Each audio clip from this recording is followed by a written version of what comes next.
Uningá, que o futuro é aqui.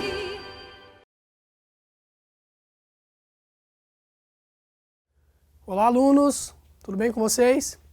Continuando a nossa disciplina de gestão de custos, vimos algumas ferramentas e hoje a gente inicia o último módulo e a gente começa a falar então da formação de preços. Bom, o que é preço, pessoal? Formar preços corretos torna a empresa competitiva e lucrativa. O preço pode ser definido como uma relação de troca de um bem por outro, valor em dinheiro de um produto, informalmente como um custo. A gente escuta muito, qual que é o custo disso? Né? A pessoa está perguntando qual é o preço daquilo, quanto ela precisa pagar. Sacrifício realizado para obter algo.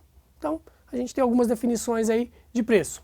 Santos diz que a preocupação em formar preços está ligada a condições de mercado, certo? Então, eu tenho que montar um preço de acordo com o mercado em que eu estou inserido.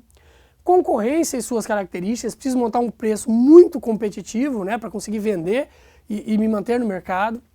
Os custos, né, a gente tem que ter um controle efetivo dos custos, tentar reduzir o máximo os custos para conseguir montar um preço de venda legal, interessante para o consumidor. E ao lucro. Né, o principal objetivo talvez seja o lucro, montar um preço que pague todos os meus gastos e gere lucro para a empresa para dar um retorno do capital que eu investi naquela empresa. Bom, a formação de preços busca aumentar os lucros, quanto melhor o preço, talvez quanto maior você conseguir montar o teu preço, melhor, porque você vai aumentar os seus lucros e tentar reduzir os seus custos, ainda torna uma importante operação aí, né? Reduz os custos e tenta aumentar um pouquinho o preço, se você conseguir vender, porque tem a concorrência. Tornar a empresa competitiva, otimizar o capital investido, que é aquilo que eu comentei, né? Eu investi um capital na empresa, eu preciso que ele me dê um retorno. Quanto mais retorno ele me der, melhor, porque eu consigo reinvestir na empresa, adquirir novas tecnologias, contratar mais pessoas, enfim, melhorar a empresa como um todo. Permitir a utilização da capacidade produtiva da empresa.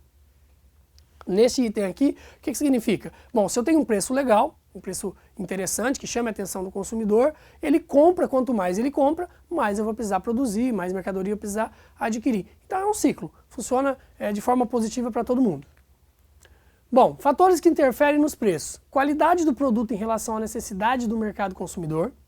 Então nós temos vários produtos com as mesmas características, aí é o consumidor que vai escolher, inclusive é ele que dita o preço, né? Porque ele vai dizer, olha, eu vou dizer, esse material, esse determinado produto ou esse determinado serviço eu pago até determinado preço, certo? Então você vai ter que meio que se encaixar dentro desse preço que eles estão dispostos a pagar. Concorrência com produtos similares e preços inferiores. Veja, você tem lá um produto com muita qualidade, de repente você começa a enfrentar uma concorrente com um preço inferior e com a qualidade parecida. É difícil, né? Você vai ter que tomar alguma decisão, tentar fazer alguma coisa para conseguir vender o seu produto. Demanda do produto, tem produtos que são vendidos de forma sazonal, então, por exemplo, quem vende sorvete na época do inverno tem uma certa diminuição nas vendas. Né? Num local que é muito calor, a venda de sorvete é alavancada, certo? Então tem as épocas aí. Controle de preços, impostos por órgãos reguladores. Nós temos casos de empresas, principalmente as empresas sociedade e economia mistas. Né? Elas têm, por exemplo, a concessão do governo para operar em determinado ramo de atividade. Então, existe um órgão regulador que determina o preço que ela pode ser vendida. Ele regula os custos, os investimentos que essa empresa faz, e aí ele diz, olha, vamos supor, uma tarifa de energia elétrica, já que você teve esses gastos, teve esse custo, você pode aumentar ela em 5 centavos. Quem determina isso é a agência reguladora, e não a empresa. Então a empresa vai ter que fazer o quê? Seguir um custo padrão. Olha, o nosso custo não pode passar disso, porque eu não posso mexer no meu preço, eu não tenho essa autonomia. Bom, pretensão do nível de produção, pretensão do nível de vendas que se pretende operar, custos e despesas envolvidos em todas as áreas da empresa. A concorrência, produtos semelhantes, como nós comentamos, os clientes são os influenciadores de preço ao decidir se vai comprar ou não o seu produto, e aí envolve uma série de fatores, né? Atendimento, a estrutura da empresa, a qualidade do produto e o preço. Se você perguntar, olha, o que você olha primeiro num produto? Algumas pessoas vão dizer, primeiro eu olho o preço. Porque Porque dependendo do preço eu não tenho condições de comprar, eu já acho caro, eu nem vou lá ver a qualidade, não sei qual é o conhecimento, mas pelo preço eu prefiro ir no concorrente que tem um preço melhor. Os gastos devem ser controlados e suficientes para manter a qualidade. E o governo, controle de preço através de subsídios, restrições, estímulos às importações, criação de impostos. Inclusive de impostos eu quero falar um pouquinho com vocês, porque impactam diretamente no preço dos produtos. Vejam, os principais tributos das esferas municipal, estadual e federal incidentes sobre as compras e vendas são. Temos vários impostos ali. Então vejam, o governo ele tem autonomia para criar alguns impostos, para mexer em alguns impostos que ele trabalha. Quando você vai montar o preço de venda, além de todos aqueles itens que eu comentei agora há pouco, como a concorrência, a qualidade do seu produto, o local onde você está inserido, não adianta você tentar vender sorvete, por exemplo, num lugar que é muito frio. Pode acontecer? Pode ser uma questão cultural, enfim. Mas, se você colocar uma sorveteria num lugar que é muito quente, a probabilidade de você conseguir vender mais é muito maior. Então, são vários itens que você tem que analisar. No caso dos tributos, as empresas passam por uma série de legislação, tem que seguir uma série de legislação. Então nós temos lá os tributos municipais, os estaduais e os federais. Já devem ter ouvido, cansados de ouvir, que a tributação no Brasil é enorme, né, é muito grande e são muitos tributos mesmo, a carga tributária em cima da empresa, de fato, ela é volumosa, né? Ela muda muito o preço do produto, tem até situações de campanhas de, olha, o preço desse produto sem impostos, você vê que ele cai, né? Então, cada produto vai seguir uma legislação. Nós temos aqui o ISSQN, também conhecido como ISS. Ele é um imposto municipal, então é o município que opera esse imposto e geralmente ele é cobrado de pessoas que prestam serviço dentro do imposto, variando aí 2%, 4% sobre o valor do serviço prestado. Emitiu a nota fiscal, o imposto já será calculado. E a empresa vai considerar, claro, o custo ou a despesa, né, o valor desse imposto dentro da mercadoria. O ICMS, que é o Imposto sobre Circulação de Mercadorias, esse é o imposto estadual, certo? Então, praticamente tudo que a gente adquire tem o ICMS, serviços como energia elétrica, transporte, a compra de uma mercadoria em si que você adquirir, você vai ver lá na nota fiscal que está cobrando o ICMS. E aí eu não vou entrar em detalhes, mas tem lá substituição tributária, enfim, que é pago por outro ente da cadeia produtiva, mas o imposto é pago. E esse imposto, como eu disse, ele é estadual e ele fica então para o governo do estado fazer depois a distribuição dessa arrecadação. Temos o IPI, que é o Imposto sobre Produtos Industrializados, né? Aqui entra bem no nosso assunto aqui de gestão de custos, principalmente a gente vai falando das indústrias, porque o objetivo do IPI é o quê? Foi criar um imposto sobre um produto transformado. Então a empresa adquiriu uma matéria-prima, essa matéria-prima ela foi lá para o estoque da empresa e quando ela entra na produção ela vai ser transformada. Então você tem uma barra de ferro e madeira, talvez eu vou transformar lá em uma mesa, certo? Uma cadeira, enfim, ela foi transformada. Essa transformação gera esse imposto sobre o produto industrializado e é repassado então para o consumidor final esse custo também. Se é de uma indústria para outra indústria, aí tem alguns mecanismos de diferença, de recuperação desse imposto, dependendo da situação da empresa.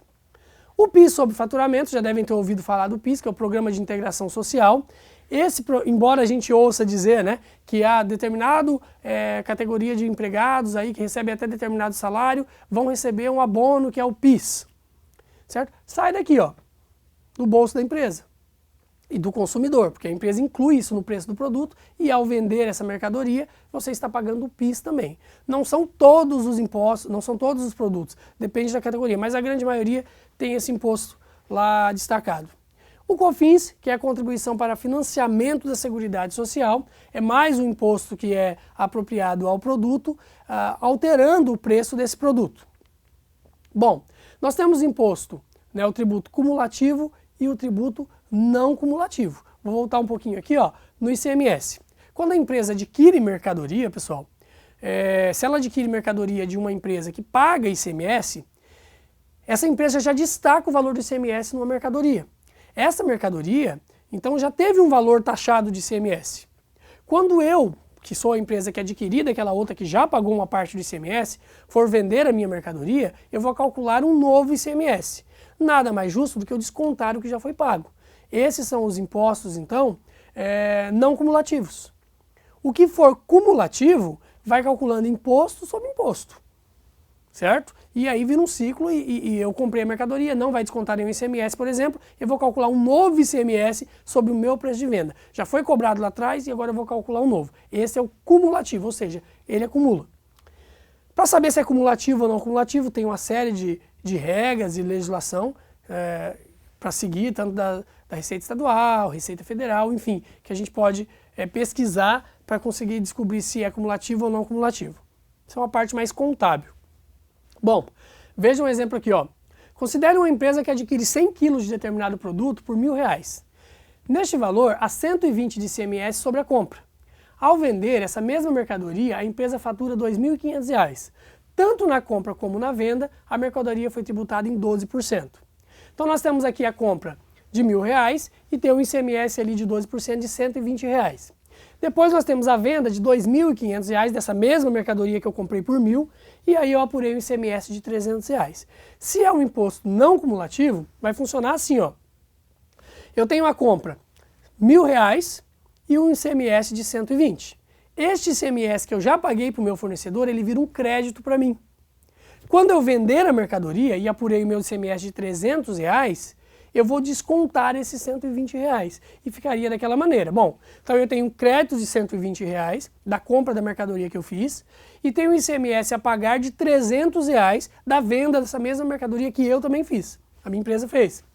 Bom, sobra um saldo ali de R$180. Então são R$180 que eu vou ter que recolher para o cofre público. Vou ter que pagar para o governo só R$180. Se fosse um imposto cumulativo, eu já teria pago os R$120 para o meu fornecedor, que ele vai recolher para o governo, e eu teria que recolher mais os R$300.